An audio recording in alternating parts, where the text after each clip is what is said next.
Have you ever felt like your own thoughts were shaping your reality, whether you realize it or not? Hi, I'm Sherry Daughter. You're watching the Thursday Thought Junction. Wouldn't you know it? I missed you last week. Forgive me, I am so sorry. The power went out just as I was getting ready to record last week, not yesterday, last week. And we couldn't figure out what was going on. Of course, I got so stressed out, I just totally forgot to get on here even a little bit late. So I'm so sorry about that. But let's get back to my question. And that was, have you ever felt like your thoughts were shaping your reality? So this past week, I was filled with a lot of deep reflection and doing a lot of internalizing and growth from attending a funeral for somebody at my husband's car club to reading a book that I want to talk a little bit about today. And it's funny though, I was sitting at the luncheon after the funeral, and the lady sitting next to me is reading my latest book. And she's like, I really am enjoying it. I can't put it down. Meanwhile, I get a text from my cousin that says, hey, I'm really enjoying this. I can't put it down. So we just kind of continue on the day. A little bit later, she comes back to me and says, hey, I want to share something with the pastor that you're doing. And proceeded to tell me that they're celebrating Purim this coming Saturday at the church. They're sharing a movie.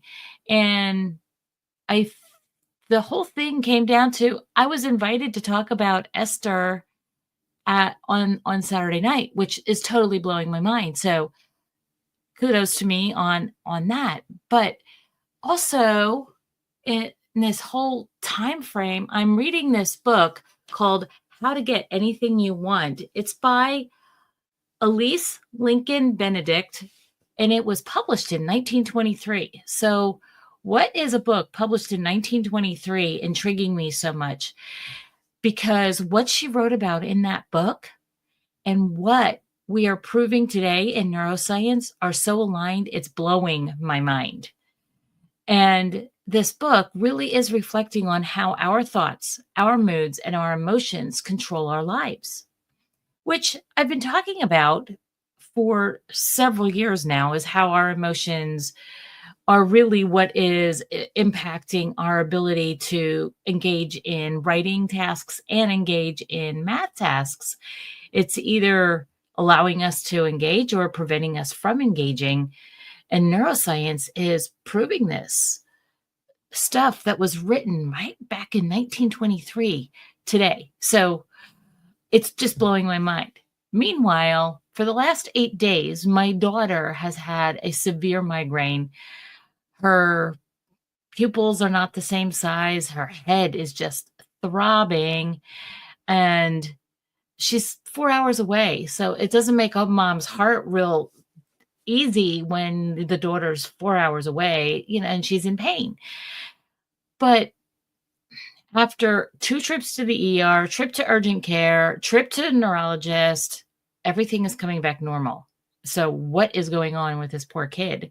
And why is she having such cognitive dissonance, which is exactly what's happening? She's having cognitive dissonance. And I'm reflecting that, and I'm thinking about Elsie's book, and I'm going, she is so overwhelmed with getting this dissertation finished by May that it is paralyzing her.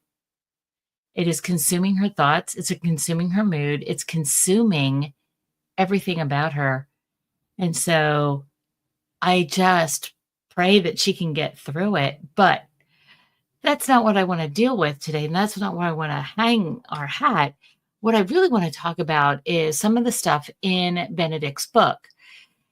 So this is the first story that she talks about in the book. And it's, imagine that you're on the road. You're trying to get to Chicago, but you're walking in a certain direction, And you come up to on somebody and ask, how far away is Chicago? And they say to you, well, it's about 25,000 miles. And you're like, and then they add, well, if you turn around, it's only a mile and a half. That first comment really could add a little bit of cognitive dissonance going on in your body. We talked about over the last couple weeks. Cognitive dissonance is that uneasy feeling that is taking over your body when things are not alignment and things are not in integrity. She talks about prominent moods versus secondary moods. And she explains that our prominent moods are like that direction. If we're focused on negativity, doubt, and fear, we'll keep attracting the same results. But if we consistently shift towards optimism, confidence, and faith, we can start seeing new possibilities. So this is one thing I have to instill in my Krista is we need to have some optimism, some confidence, some faith, some trust in ourselves that we're going to get finished. Benedict uses a second analogy in the first chapter of her book, and that is called the boomerang cannon. Okay, so when I think of a cannon, I'm thinking Gettysburg, early Revolutionary War, or World War I.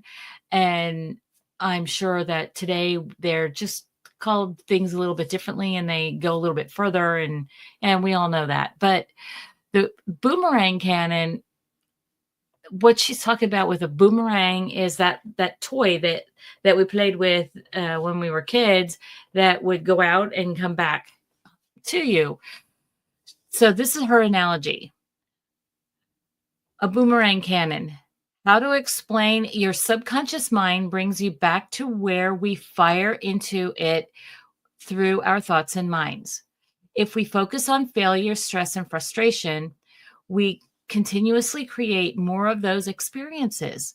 But if the plant seeds positivity and possibility, the world begins to shift. So the idea of the boomerang is whatever goes out is coming back in. Whatever goes out is coming back in. So we need to change what's coming back in and flip that boomerang around. So I sigh, I know, because I need to first learn for myself how to take control of that predominant mood and not let the emotion of a child in pain take over and take control of my internal state, which it has. And I have to get that boomerang to flip so I can have some positive energy. So, what did I learn this week? Our thoughts create our reality. What we focus on expands. Our subconscious doesn't judge. It simply brings back what we send it. Ooh, isn't that powerful? Our subconscious doesn't judge. It simply brings back what we send it.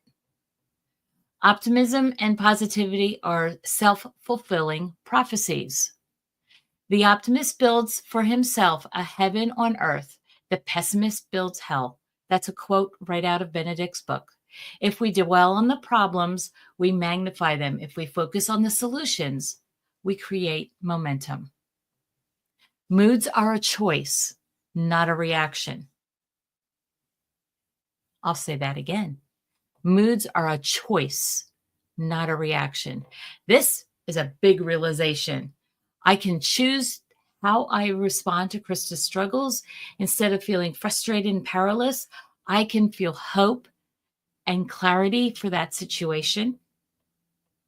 And I can help her finish this dissertation. We must consciously change our inner climate.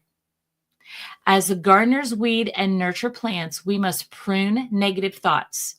I believe that if we listen to anything that Dr. Daniel Amen says today, he talks about pruning our negative thoughts. Okay? So as the gardener weeds and nurtures the plants, so must we prune our negative thoughts and plant seeds of confidence, gratitude, and belief. Or, as far as impact goes, integrity, metacognition, perseverance, adaptability, confidence, and transcendence. So this week, I challenge you to examine your predominant moods. And as we walk right in the direction towards our goals, are we knowingly heading the other way? As we try to walk towards our goals, are we really walking the other way? I'm saying this right now. I'm committing to practicing this daily shift. I think differently about how I'm going to support Krista and how I'm going to support those around me. That includes you. For you, I invite you to do the same. Pay attention to that inner conversation that's happening inside you. Is it lifting you up or is it holding you back? Because the truth is, we don't just get what we want, we get what we expect. And if you want anything, you need to change your predominant mood. Reflect on this experience as you navigate your classroom this week. Let's start expecting the best. Go be awesome. Go be brilliant. You were put here for such a time as this. Again, this has been Sherry Dotterer. That's Sherry with a C and Dot with a stutter. This has been your Thursday Thought Junction. Have a great week.